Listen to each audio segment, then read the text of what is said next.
सभी सत्संग प्रेमियों को पुनः एक बार सत्संगी प्रणाम। मित्रों, मैंने अपने पिछले वीडियो में बताया कि धर्म के केंद्र में ईश्वर होते हैं, ईश्वर हैं। वो एक समझाने का तरीका था, वो एक दृष्टिकोण है। पर सत्य क्या है? सत्य तो यह है कि ईश्वर से ही सब कुछ है। तो ईश्वर जो है समस्त सृष्टि के आधार है, सारे अनंत में व्याप्त है, सर्वव्यापी है, सार्वभौम है, सार्वभौम सत्ता है, सार्वभौमिक है ईश्वर, सर्वत्र व्यापी है, अनंत तक, जिसकी हम कभी कल्पना भी नहीं कर सकते शायद। अनंत अनंत विस्तार तक ईश्वर ही ईश्वर है। यानी सब सृष्टि इन्हीं से उत्पत्ति होती है और सारी सृष्टि इन्हीं में लय हो जाती है, आदि से लेके अंत तक। आदि भी ईश्वर, अंत भी ईश्वर, अनंत है ईश्वर। तो एकदम अनंत अनंत अनंत ईश्वर है। इस बात को जरा एक बार मैं इसको जिसे कहते हैं रेखांकित कर देना चाहता था कि आपके मन मस्तिष्क में ये बात, ये भाव अच्छी तरह से बैठ जाए। मेरी सत्चर्चा का प्रयोजन भी यही है कि कुछ अच्छी बातें, कुछ अच्छे जो है जो क्या कहते हैं उसको, अच्छे जो मूल भाव हैं इस किसी भी चर्चा के अंदर, जो उनके सद्भाव हैं और कुछ मूल मंत्र की तरह की जो बातें हैं वो आपके मस्तिष्क में अच्छे से प्रवेश कर जाएं, बैठ जाएं। मेरा उद्देश्य यही है। अब इसको आप कितना कर पाते हैं, क्योंकि स्वीकार तो उसको आपको करना है, समझना उसको आपको है, अपने मन मस्तिष्क में बैठाना भी उसको आपको ही है। तो इसलिए उसमें आपका भी जो दायित्व है वो महत्वपूर्ण हो जाता है, उसका निर्वहन। एक बात ये रही। दूसरी बात ये कि धर्म में बहुत सारी बातें, जैसे हमने बताया कि उसके विभिन्न प्रकार के अवयव हैं, अंग हैं, विग्रह हैं। जैसे अब सत्य है, मान लीजिए, सत्य का तेज इतना है, सत्य का तेज ही सबसे बर्दाश्त नहीं होता। सत्य एक प्रकार से साक्षात ईश्वर की तरह है, जिसका तेज आपसे असह्य हो जाएगा, है ना। आप उसको सीधे सीधे झेल नहीं पाएंगे। तो कभी कभी सत्य का स्वरूप इतना तेजवान होता है।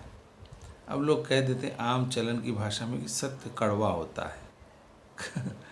ठीक है, जिसको जो कहना है वो कह सकता है, वो बात अलग है। पर मेरी मति में बात आती है कि सत्य में तेज इतना है, उसकी आँच ऐसी है, सूर्य के समान तेज, दैदीप्यमान, जो साक्षात ईश्वर ही है। एक तरह से ईश्वर का विग्रह भी हम कह सकते हैं उसको, साक्षात ईश्वर का विग्रह भी कह सकते हैं उसको। तो इस तरह से माने एक तरह से सत्य ईश्वर, ईश्वर सत्य, ऐसे ही जितने भी विग्रह ईश्वर के आएंगे इस भाव में, धर्म के भाव में मैं कह रहा हूँ, तो वो सब आपको ऐसे ही समझ में आएंगे, इसी प्रकार से। पर इसमें सत्य का जो तेज है ना, वो सबके सहन क्षमता के अंदर नहीं आ पाता। उसके लिए प्रभु की कृपा ही चाहिए। वो राजा हरिश्चंद्र ही थे जो सत्य के तेज को सह गए। अब ऐसे लोग कहाँ मिलेंगे, ढूंढना कठिन है।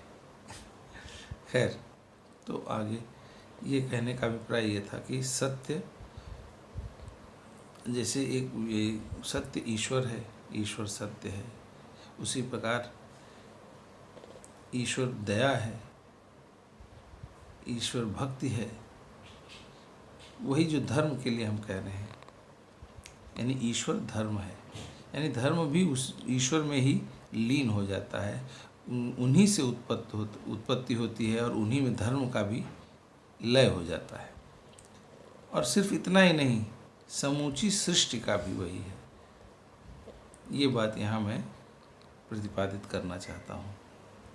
यही बात मैं आपको समझाना चाहता हूँ कि ईश्वर सर्वव्यापी है, सार्वभौमिक है, अनंत है। ये अनंत सत्ता है जिसका कोई ओर छोर नहीं, आदि अंत नहीं।